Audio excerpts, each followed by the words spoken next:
Thanks, Sims. Now, in a connected world, necessary safety measures like biometric authentication don't need to be implemented at the expense of a seamless digital experience.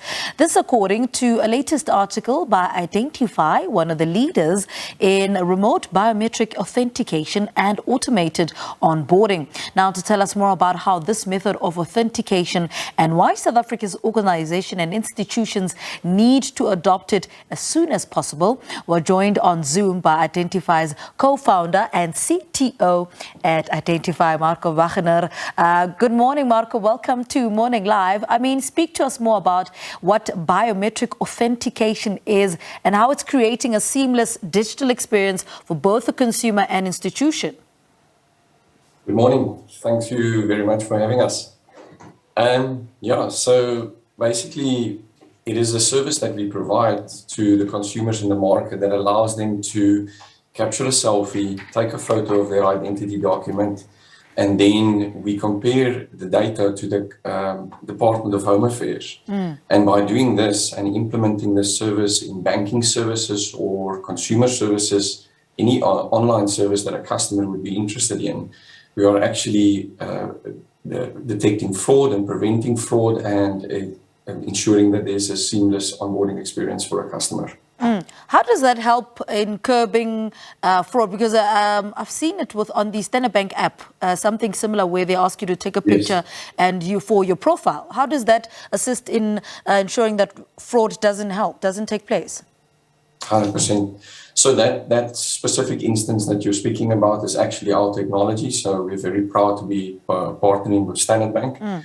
And the way that it works is instead of you phoning into a call center, as an example, and reciting some information, our technology actually does, one, a liveness detection. So what that is we will prove that there's a living human being on the other side of the mobile device or the computer. We will also prove that someone is genuinely present. And then by comparing the selfie that we take during that process with the selfie that's stored at the government or that Standard Bank has stored or on an identity document, we can actually prove that you are who you say you are. Tell us about how some providers claim to do biometric authentication and in reality a few can't deliver a truly efficient, and effective solution as stated in the article. Yes.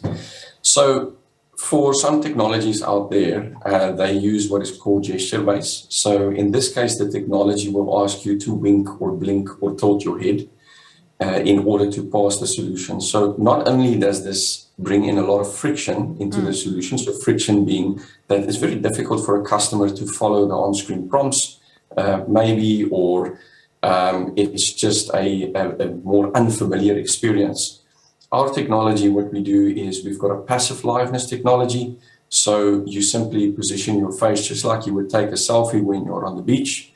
And then also what we do is we have genuine presence technology. And this is very important because it defends against deepfakes.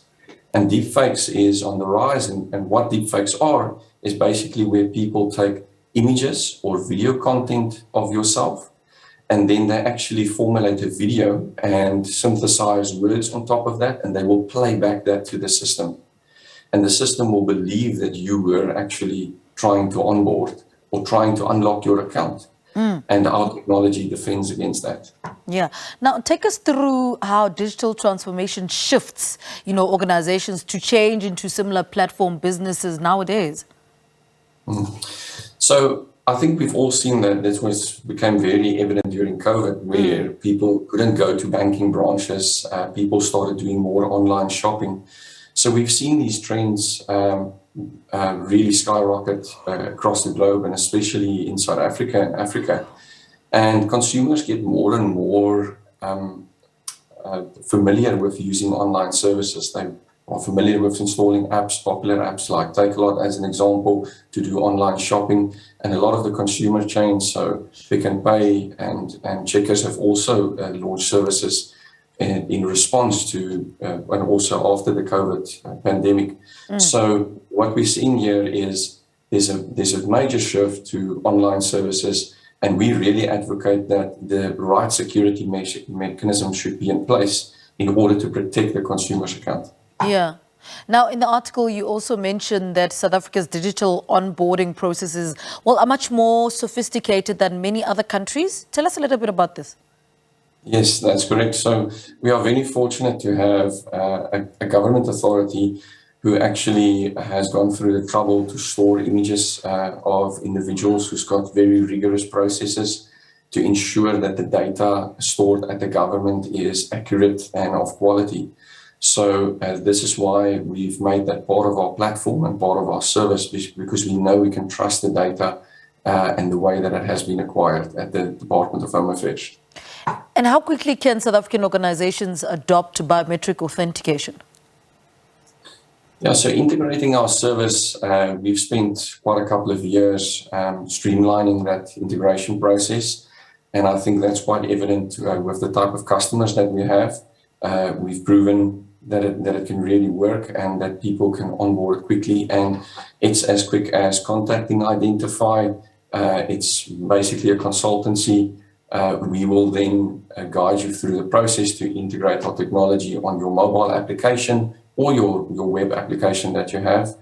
And yeah, it's really a seamless and quick process. Mm-hmm. And how are South African organizations responding to it? Do they want to come on board ASAP? Do they really want to get rid of, what loopholes there are in the systems?